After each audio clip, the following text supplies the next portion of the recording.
The evidence that we have found and that we have released directly point to President Obama leading the manufacturing of this intelligence assessment. There are multiple pieces of evidence and intelligence that confirm that fact. People think that they're on the outs because they're not always in the same room together, Maureen. That's what she would like people to believe. Like she had one or two public appearances without him, and that's what led to the divorce speculation. That's not quite it, my dear. It's what are the things? Oh, your words. It's your words that led us to believe you can't stand him. Picture this: Barack Obama, the political rock star, always cool, always untouchable. Then out of nowhere, Megyn Kelly and Tulsi Gabbard show up like an unexpected tag team, ready to ask the questions no one else dares. What follows isn't just tough talk. It's a political reality check that makes most roast battles look like bedtime stories. The truth is, if you add it all up, even the year, if the odds were you're going to be married to your partner for 50 years and 10 of those years could be bad, You'd sign up for it. You'd sign up for it. You'd sign up for it. Right. And that's really how it works out. Is it, Michelle? It's not. I've been married for 17 and a half years and not one was bad. I think she and he married the wrong people. For years, Obama moved through politics with the kind of smooth confidence that made headlines without even trying. The media loved him. The public admired him. He wasn't just a president. He was a brand. But even the strongest image can be tested. And that's exactly what happened when Kelly and Gabbard stepped in. Behold, what happened next was we're going to do a new assessment and we're going to see what Russian interference was. Immediately, the media started reporting, it was huge. They interfered in everything. They tried to help Trump. So the answer to the homework was delivered to the media before the homework had been done. And then when the homework was officially delivered in January of 17 to Obama, shock of all shocks, it said what Obama wanted it to say, which was Russia, Russia, Russia. They wanted to help Trump. And off we were on the collusion allegations that would dominate the Trump first term. So now you have spoken to a whistleblower still inside the CIA who worked on that 17 ICA. And this person is telling us what? If you're enjoying this video, don't forget to subscribe and hit the bell icon. Because when these two took aim, it was like walking into the Louvre and finding someone ready to challenge the Mona Lisa. Bold, direct, and leaving no room for PR gloss. Suddenly, the polished image had a few cracks. Implications of this are far-reaching and have to do with the integrity of our democratic republic. It has to do with an outgoing president taking action to manufacture intelligence to undermine and usurp the will of the American people in that election and launch what would be a years-long coup against the incoming president of the United States. Megyn Kelly was the first to step up, and subtlety isn't exactly her style. If playing nice means smiling while dismantling someone's talking points on live TV, then sure, she's nice. She's the journalistic equivalent of a surgical blade, precise, sharp, and guaranteed to make even the most confident politicians start rethinking their answers. Kelly's entire career has been about standing her ground in front of power, and if that means cutting through the media glow surrounding Obama, she's more than ready to do it. Listen to the pod. They got to watch it because, first of all, we're taking this thing apart tomorrow on the Mini Nerve. Good. He's got more chemistry with and affection for brother Craig than his own wife, if you look at the way they greet each other. And then my favorite thing is the staging now, because we all know that politics is about optics and stagecraft. Michelle's at this end of the table.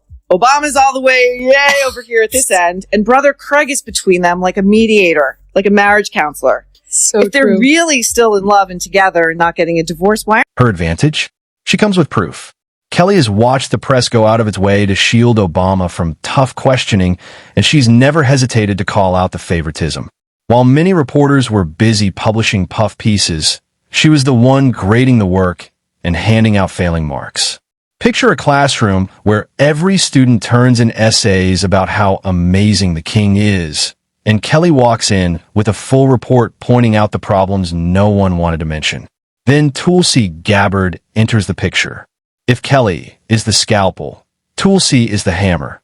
Direct, forceful and more interested in truth than in protecting anyone's image. She's the type who could turn a polite panel discussion into a full-on accountability session.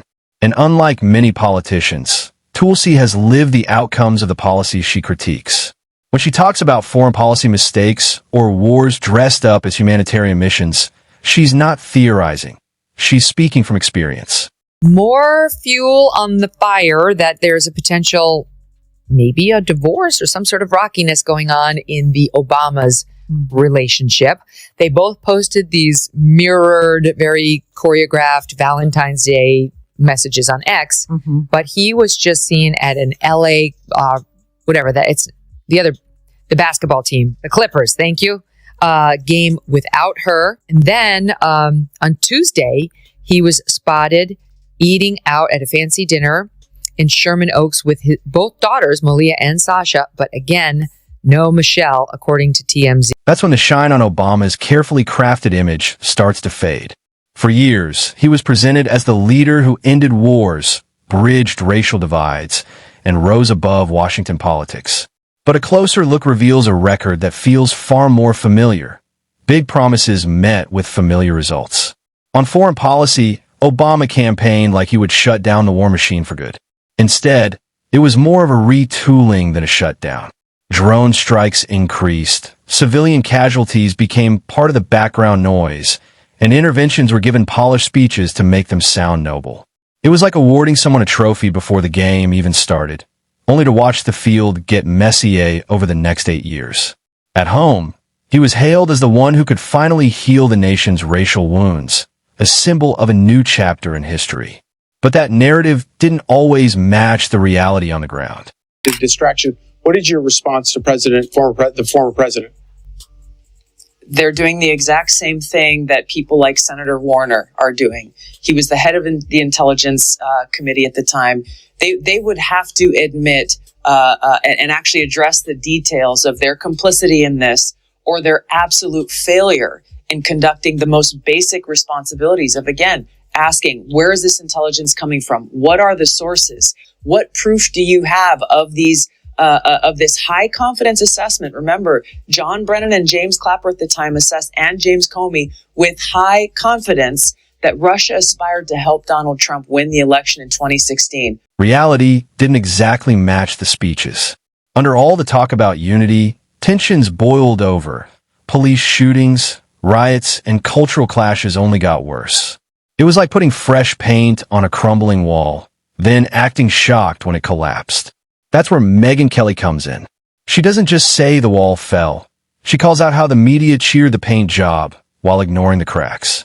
Obama got softball interviews, glossy magazine covers, and a press corps acting like unpaid interns at his fan club. Kelly hits the double standard hard. If any other president had expanded surveillance programs or ordered drone strikes that killed civilians, the media would have treated it like the apocalypse. With Obama, it was just another Tuesday. Tulsi Gabbard takes it further. To her, Obama wasn't the peace president. He just swapped one war for another while keeping the hope and change sales pitch running. Right. She's got thoughts on relationships. Listen here. Relationships are long, and there are also ebbs and flows, right? Here. So I think sometimes people who date don't realize that, in long-term relationships, you're gonna have deep dips, and you're gonna have a bad year. You're gonna have. I tell people, and folks think that this is harsh. It's like you're gonna have a bad decade. Yeah. I mean, I've been married to my husband for 30 plus years. I mean, the truth is, if you add it all up, even the year, if the odds were you're going to be married to your partner for 50 years and 10 of those years could be bad, that's You'd sign up for it. You'd sign up for it. You'd sign up for it. Right. And that's really how it works out. That's the power of this unlikely tag team. Kelly blows apart the media bubble that shielded Obama, while Tulsi rips into the policies hiding behind the speeches. One strips the wallpaper, the other smashes the foundation. Obama's speeches? Legendary. He can make a grocery list sound like scripture. But Kelly and Tulsi remind everyone, speeches don't stop bombs from falling or lives from being destroyed. By the time they're done, the aura of untouchable is gone. The marble statue turns into a cardboard cutout left in the rain. And his diehard fans? Predictably outraged. Twitter lit up like someone kicked their favorite puppy, proving the point. His image has become a sacred cow you're not allowed to question. There was no credible intelligence that actually reported that.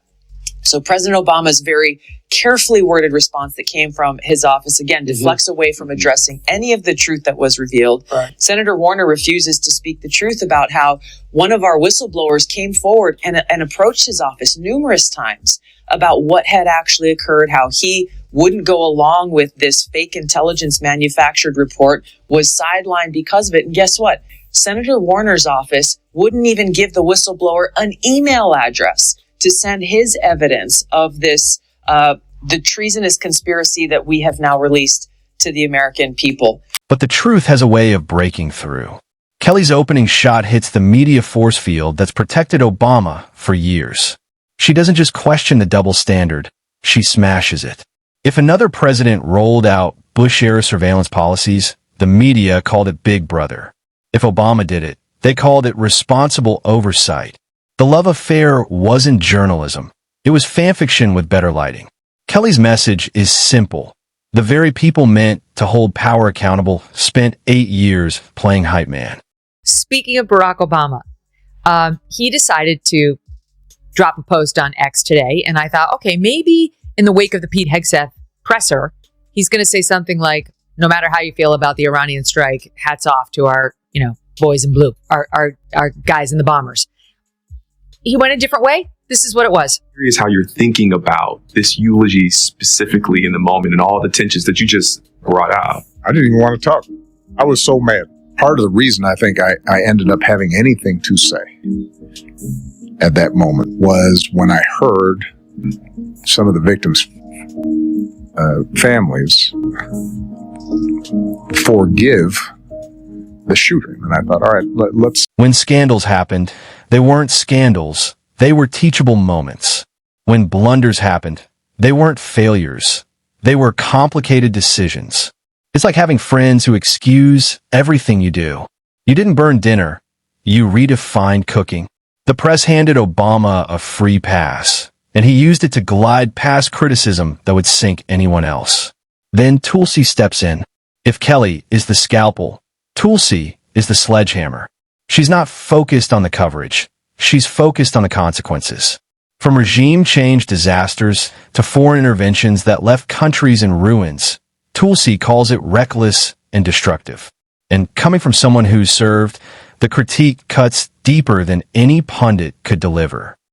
That claims that Russia had helped Donald Trump get elected contradicted every other assessment that had been made previously in the months leading up to the election that said exactly the opposite, that Russia had neither the intent nor the capability to try to, quote unquote, hack the United States election for the presidency of the United States. So the effect of what President Obama and his senior national security team did was subvert the will of the American people, undermining our democratic republic, and enacting what would be essentially a years-long coup against President Trump, who was duly elected by the American people. The real power of Kelly and Gabbard's takedown is that they don't overlap. They hit from two different angles.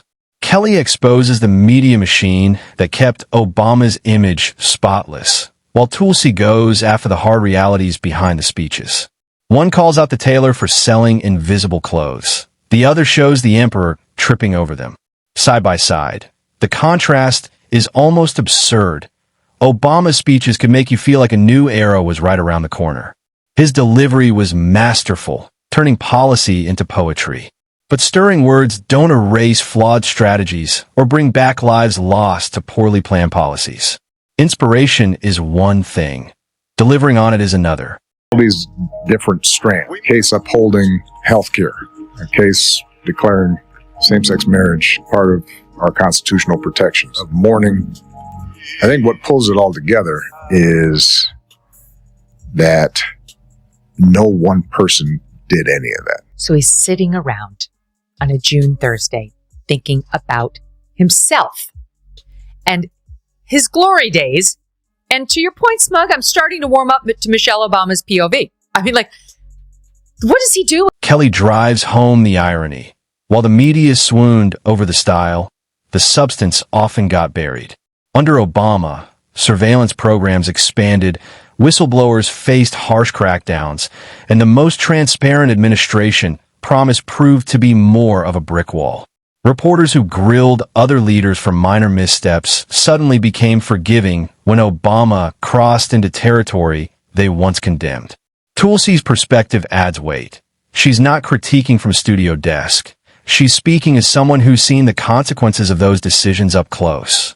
Together, they pull away the glossy filter and reveal a presidency that, in their view, was a mix of genuine wins, overlooked failures, and contradictions so glaring they'd be funny if they weren't so damaging. Caught President Obama absolutely cold. What they did to this country starting in 2016, going up to 2020 in the election, they tried to rig the election and they got caught. And there should be very severe consequences for that. You know, when we caught Hillary Clinton, I said, you know what? Let's not go too far here. It's the ex-wife of a president, and I thought it was sort of terrible. And I let her off the hook, and I'm very happy I did. But after what they did to me, and whether it's right or wrong, it's time to go after people. Obama's been caught directly. So people say, oh, you know, a group. It's not a group. And here's the kicker.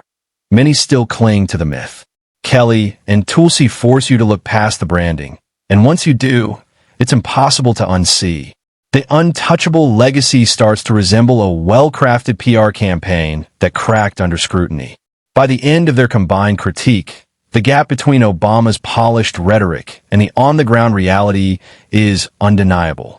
The speeches might still give you chills, but the record leaves you with a very different kind of shiver.